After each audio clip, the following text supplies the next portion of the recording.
Hi, now we will study some another concept of set theory. What is ordinal number of a set? Ordinal number of a set. किसी set में का ordinal number क्या होता है? The number of distinct element in a set is called ordinal number of the set. The ordinal number of set A is denoted by n A. मतलब समझ लेते हैं, मान लीजिए कोई सेट ए है और इसमें है 1, 3, 4, 5. इसका कार्डिनल नंबर हो जाएगा, इसमें चूंकि 5 डिस्टिंक्ट यानी अलग अलग 5 एलिमेंट्स हैं, इसलिए इसका ऑर्डिनल नंबर 5 हो जाएगा. सपोज करिए एक दूसरा सेट ले लेते हैं बी. इसमें मान लीजिए 1 है, 1 है, 2 है, 2 है, फिर 3 है. अगर इसका कार्डिनल नंबर हमें पता करना है, देखिए 1 2 बार है तो हम 2 बार नहीं, इसको एक ही बार काउंट करेंगे, और 2 2 बार है इसको भी एक ही बार काउंट करेंगे, और 3 को एक बार काउंट करेंगे. इसका कार्डिनल नंबर 3 होगा. मतलब डिस्टिंक्ट अलग अलग प्रकार के कितने नंबर है, तो अलग अलग प्रकार का देखिए 1 है, 2 है, 3 है, ये इसका कार्डिनल नंबर 3 हो जाएगा. देखिए डेफिनेशन में लिखा है डिस्टिंक्ट, अलग अलग प्रकार के एलिमेंट काउंट करने हैं. अगला हम लोगों को जानना है कि सबसेट और सुपरसेट क्या होता है. सबसेट और सुपरसेट के कॉन्सेप्ट समझ. मान लीजिए दो सेट हैं, एक है ए, दूसरा है बी.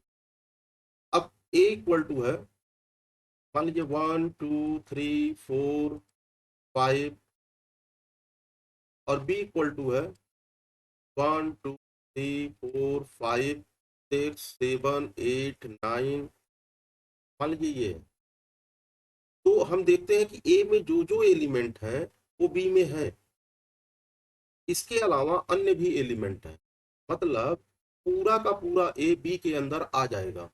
इसका मतलब ए जो है वो बी का सबसेट है. इसको ऐसे डिनोट करते हैं इस तरह से, सबसेट का ये साइन है, ए सबसेट ऑफ बी. तो पढ़ते हैं A is a subset of B तब जब ए के सारे एलिमेंट बी के अंदर हों, और बी क्योंकि बी के अंदर है तो बी सुपर सेट हो गया. मतलब ए को सबसेट कहेंगे और बी को सुपर सेट कहेंगे. एक दूसरे एग्जाम्पल से समझिए तो आपको और अच्छे से समझ में आ जाएगा. जैसे नेचुरल नंबर, नेचुरल नंबर के सेट में हम लोग जानते हैं कि 1 2 3 अप टू इनफाइनाइट होता है, और होल नंबर के सेट में 0 1 2 3 अप टू इनफाइनाइट होता है. ध्यान से देखिए, पूरा का पूरा नेचुरल नंबर होल नंबर के अंदर होता है, लेकिन पूरा होल नंबर नेचुरल नंबर के अंदर नहीं होता है. यानी नेचुरल नंबर होल नंबर का सबसेट है, और होल नंबर नेचुरल नंबर के लिए सुपर सेट है. इसी तरीके से इंटीजर जो होता है उसमें 0 होता है, +-1, +-2, +-3, इस तरह से होते हैं. तो ये जो नेचुरल नंबर है ये सबसेट हो जाएगा इंटीजर का.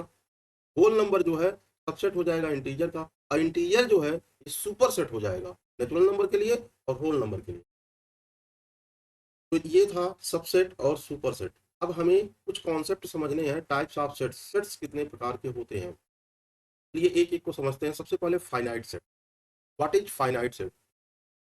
If the element of a set can be counted, the set is called finite set.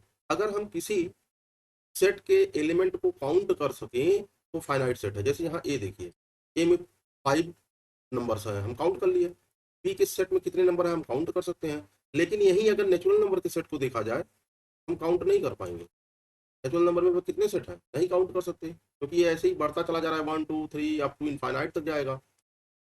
ये जो होल नंबर के सेट है इसको भी हम पूरी तरह काउंट नहीं कर सकते, इंटीजर को भी काउंट नहीं कर सकते. इसको हम काउंट कर लेते हैं, और नंबर हमें पता चल जाता है कि इसका कार्डिनल नंबर फिक्स है, वो फाइनाइट सेट कहलाता है. और जिसमें हम काउंट नहीं कर पाएंगे वो आपका इनफाइनाइट सेट कहलाएगा. मतलब जिसमें इनफाइनाइट नंबर्स होंगे वो इनफाइनाइट सेट्स कहलाएगा. तो फाइनाइट और इनफाइनाइट मतलब जिसमें जिस सेट में नंबर ऑफ एलिमेंट्स को काउंट किया जा सके वो फाइनाइट है, और जिसमें हम काउंट नहीं कर पाएंगे वो इनफाइनाइट है. नेक्स्ट है इम्पटी सेट. इम्पटी सेट का मतलब होता है कि जिसमें कोई एलिमेंट ना हो. एक ऐसा सेट में कोई एलिमेंट ना हो लेकिन फिर भी वो सेट कहलाएगा. जैसे अगर हम आपसे कहें कि 3 और 4 के बीच नेचुरल नंबर का सेट, तो 3 और 4 के बीच कोई नेचुरल नंबर नहीं आता। तो ये जो सेट बनेगा इसको कहते हैं फाई। ऐसे लिख के और काट देते हैं, फाई पढ़ते हैं इसको। तो phi, phi is a called empty set या नल सेट। नल माने रिक्त, खाली। तो नल सेट या इम्पटी सेट बोलते हैं इसको। तो इसको फाई से डिनोट करते हैं जब उसमें कोई एलिमेंट ना हो, मतलब पूरा का पूरा खाली हो। अब कभी कभी इसको ऐसे भी डिनोट किया जाता है, कर्ली ब्रैकेट लगाएंगे, बीच में कुछ नहीं लिखेंगे, तो भी इसको नल सेट पढ़। अगला है सिंगलटन सेट। सिंगलटन नाम से ही क्लियर है कि उसमें सिंगल एलिमेंट होगा, कंटेन ओनली वन एलिमेंट, केवल एक ही एलिमेंट होगा, तो सिंगलटन सेट का। ऐसा सेट जिसमें केवल एक एलिमेंट हो तो सिंगलटन सेट का है। अगला है यूनिवर्सल सेट। ये कॉन्सेप्ट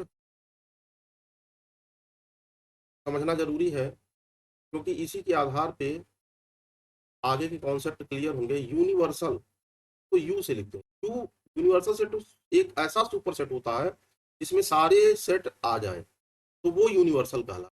जैसे अगर हम इस केस में देखें, natural number, whole number, integer, इसमें नेचुरल नंबर भी इंटीजर में आ जा रहा है, होल नंबर भी इंटीजर में आ जा रहा है, तो इंटीजर जो है वो यूनिवर्सल सेट है।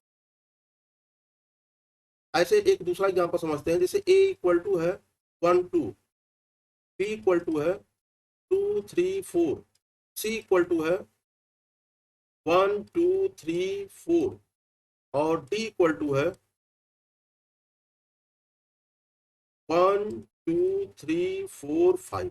अब देखिए यहाँ a के सारे एलिमेंट d में है, b के सारे एलिमेंट d में है, c के सारे एलिमेंट d में है, तो d यूनिवर्सल सेट हो गया इस केस में। क्यों? क्योंकि d वो सुपर सेट है जो सारे सेट को अपने अंदर समाहित किए हुए है, यानी अपने अंदर रखे हुए हैं। तो universal set is a super set of the all set, it is denoted by you. सभी सेटों का वो सुपर सेट होता है।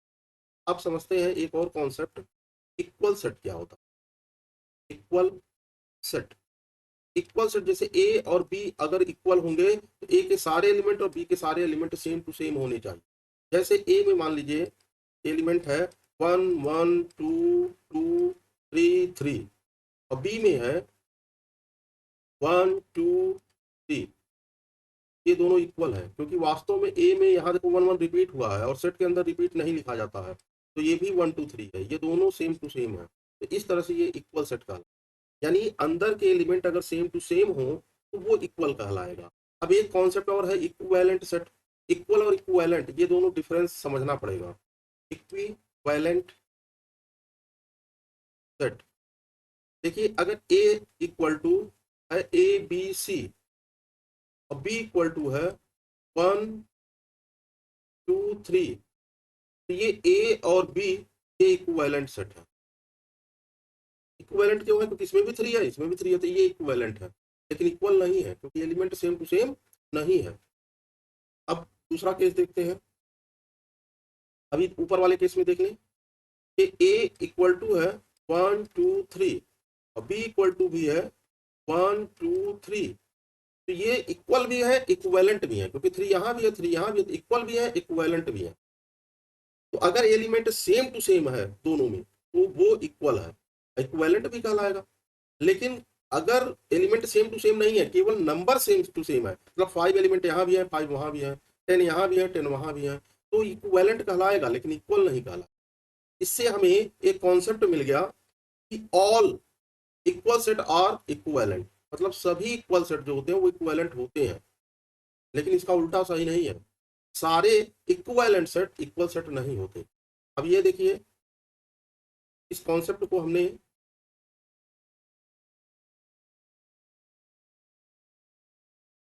यहाँ नोट में लिख दिया है, all equal sets are equivalent sets, but all equivalent set may or may not be equal, हो भी सकते हैं नहीं भी हो सकते। अब एक और समझना है कॉन्सेप्ट, ओवरलैपिंग सेट्स क्या होता है। ओवरलैपिंग सेट्स वे सेट होते हैं जिसमें कुछ एलिमेंट दोनों में कॉमन रहेगा तभी ओवरलैप करेगा। फॉर एग्जाम्पल जैसे मान लीजिए एक सेट है ए इक्वल टू 1 2 3, दूसरा सेट है बी इक्वल टू 3 4 5। इसमें ये देखिए 3 यहाँ भी है यहाँ भी है, तो ये ओवरलैपिंग सेट है। जब हम इसका वेन डायग्राम बनाएंगे आगे जो कि पढ़ेंगे, तो इस तरह से ये थोड़ा हिस्सा ओवरलैप कर जाएगा।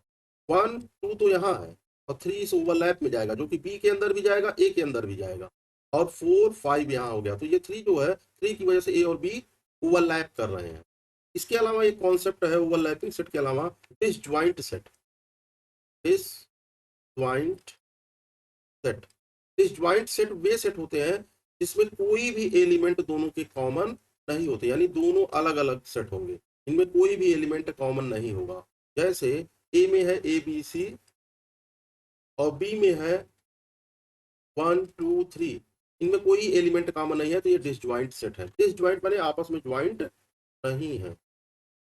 नाम को अगर पकड़ेंगे तो बहुत सारे कॉन्सेप्ट अपने आप क्लियर हो जाते हैं। और एक लास्ट टाइप ऑफ सेट बता देते हैं, वो है कंप्लीमेंट सेट। ये भी एक बहुत इंपॉर्टेंट कॉन्सेप्ट है, कंप्लीमेंट सेट। कंप्लीमेंट सेट को समझते हैं। जैसे मान लीजिए ए इक्वल टू है 1 2 3 और बी इसका यूनिवर्सल सेट है, उसमें है 1 2 3 4 5 6, ये यूनिवर्सल है। तो अगर हम ए का कॉम्प्लीमेंट निकालें तो डैश से लिखा जाता है, ए डैश, या कहीं कहीं ए का कॉम्प्लीमेंट ए के ऊपर सी लिख के भी करते हैं। तो अगर ए का कॉम्प्लीमेंट निकालें तो बी के सारे एलिमेंट लिखे जाएंगे, लेकिन कैसे एलिमेंट, जो ए में ना हो। देखिए ए में 1 2 3 है, तो 1 2 3 को काट दीजिए, बाकी जो बचता है वो कॉम्प्लीमेंट में आ जाएगा, यानी 4 5 6, ये ए का कॉम्प्लीमेंट हो जाएगा 4 5 6। कॉम्प्लीमेंट का मतलब होता है यूनिवर्सल सेट के वे सारे एलिमेंट जो ए में नहीं है वो ए के कॉम्प्लीमेंट कहलाएंगे। कॉम्प्लीमेंट का मतलब ये होता है पूरक, मतलब उसको छोड़ के बाकी जो बचा। देखिए the component of the complement of a set A is the set of all element in the universal set which are not in set A. It is denoted by A dash and is read as complement of A. A के ऊपर C लिख के, कभी कभी A के ऊपर बार भी लगा के कॉम्प्लीमेंट को डिनोट किया जाता है।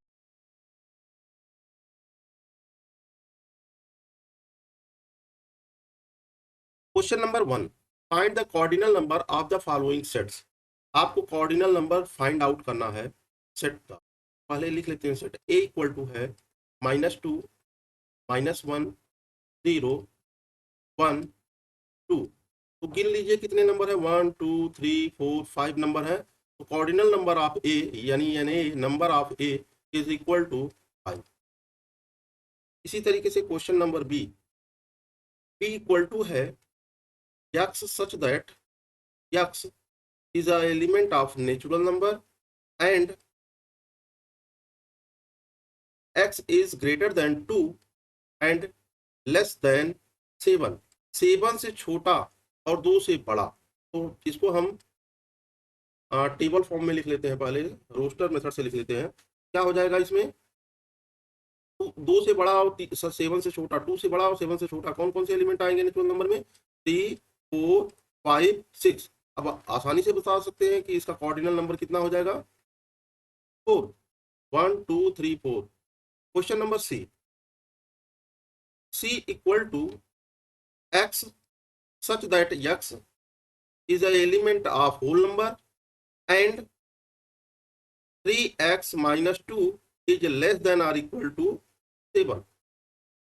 यहाँ ये है कि x होल नंबर में है और ये कंडीशन दिया हुआ है कि ये कंडीशन फुलफिल होनी चाहिए। तो आप इसी कंडीशन को लेके सबसे पहले पता करें इसमें कौन कौन एलिमेंट है। तो लेस देन 7 दिया हुआ है, इसका मतलब 3x माइनस 2 को अगर उधर भेजा जाए कितना हो जाएगा, 7 प्लस 2 यानी कि 9,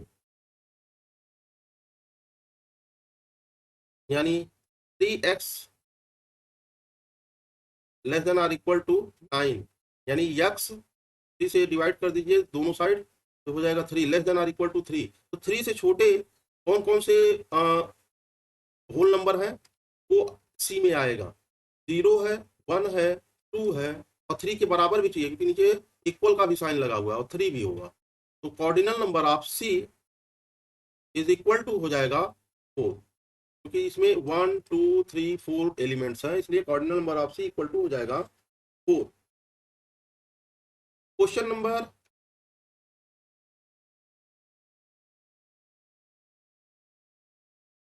क्वेश्चन नंबर सी हो गया है, डी देखते हैं। क्वेश्चन नंबर डी,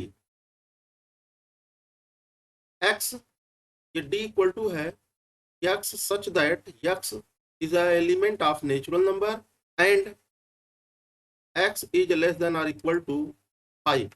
5 से छोटे या उसके बराबर के नेचुरल नंबर डी में हैं। तो पता करिए कौन कौन से नंबर होंगे। हो गया 1, 2, 3, 4 और 5। 5 के इक्वल भी होना चाहिए, कि 5 के इक्वल भी होना चाहिए और उससे छोटा होना चाहिए और नेचुरल नंबर होना चाहिए, यानी 1 से काउंटिंग चालू करेंगे तो ऑर्डिनल नंबर ऑफ डी यानी कि number of D equal to हो जाएगा 5 एलिमेंट्स हैं इसलिए 5 हो गया। Question number E, capital E is equal to x such that x is a element of Z. Z यहाँ इंटीजर को बता रहा है एंड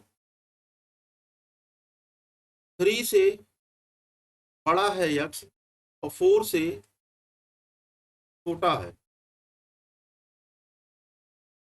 3 से बड़ा है और 4 से छोटा है। एक तो इंटीजर है और वो 3 से बड़ा होना चाहिए, 4 से छोटा होना चाहिए।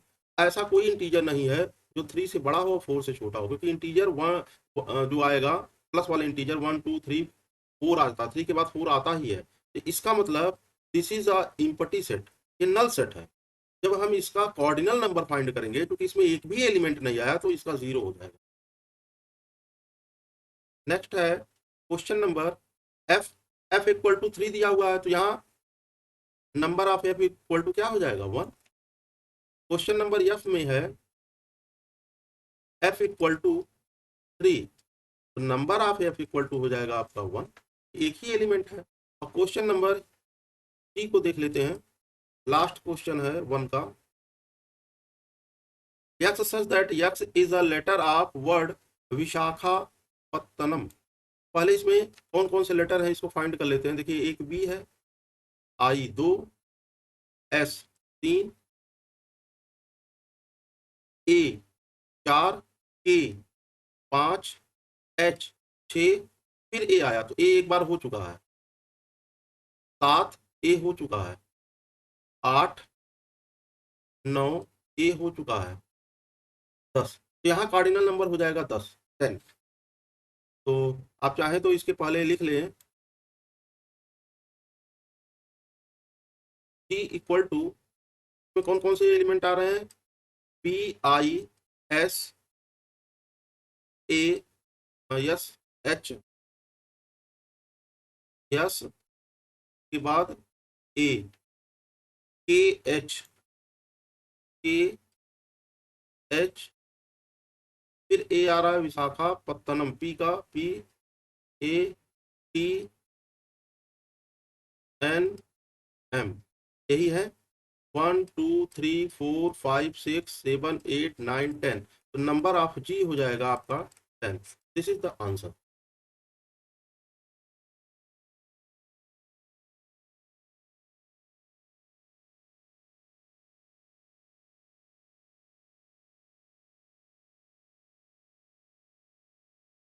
Question number 2, classify the following sets as finite or infinite set.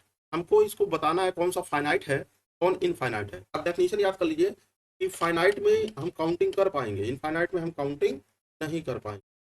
चलिए देखते हैं। ए है x such that x is an element of integer and x is less than 10। बताइए ये फाइनाइट होगा कि इनफाइनाइट होगा। तो x से सॉरी 10 से छोटे सारे इंटीजर, पहले हम इस सेट को लिख लेते हैं तो आपको समझ में आएगा।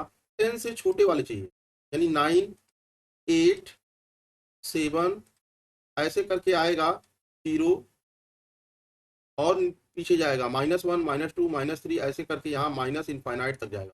क्या काउंट कर पाएंगे? नहीं। का मतलब this is the infinite set, infinite, ये इनफाइनाइट सेट है। Question number B, x equal to 4/3n where n is a whole number and n की वैल्यू 0 से तो बड़ा है और 10 से छोटा है। चलिए देखते हैं इसमें कौन कौन आएगा। तो पहले जीरो रखेंगे, हाँ सॉरी, जीरो से बड़ा यानी वन रखेंगे। वन रखेंगे तो सबसे पहले आ जाएगा एन की जगह वन रखेंगे। थोड़ा इसको एन की वैल्यू सबसे पहले फाइंड आउट लिख लेते हैं कि एन की वैल्यू क्या क्या होगा। एन की वैल्यू जो होगी वो होगी एन इक्वल टू हो जाएगा आपका 1 2 3 4 5 6 7 8 9।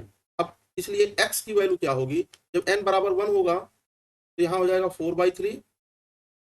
एन बराबर टू होगा, टू से फोर काट दीजिए तो 2/3 हो जाएगा। जब थ्री रखेंगे तो 4/9 हो जाएगा।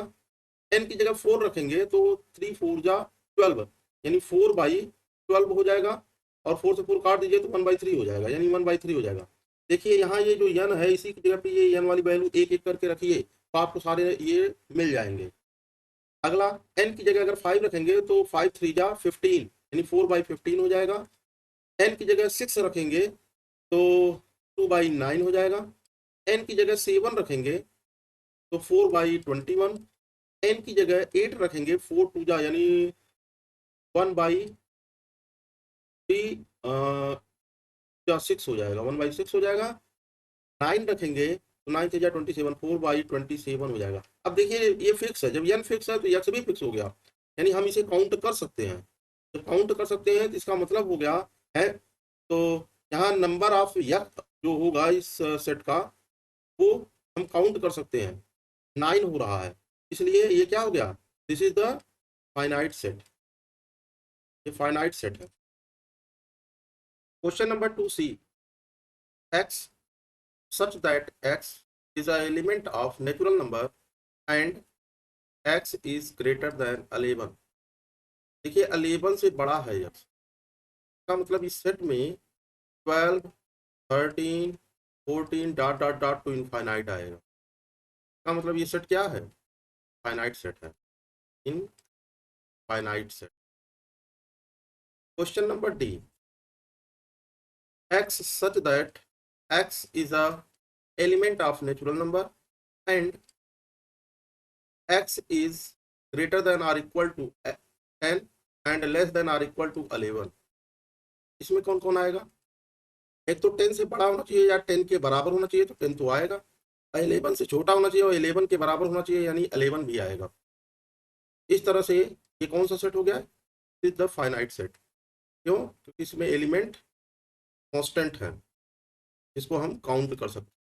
Question number E, x such that x is a letter in the word booster। देखिए ये वर्ड के लेटर है, तो वर्ड के लेटर तो काउंट किए जा सकते हैं।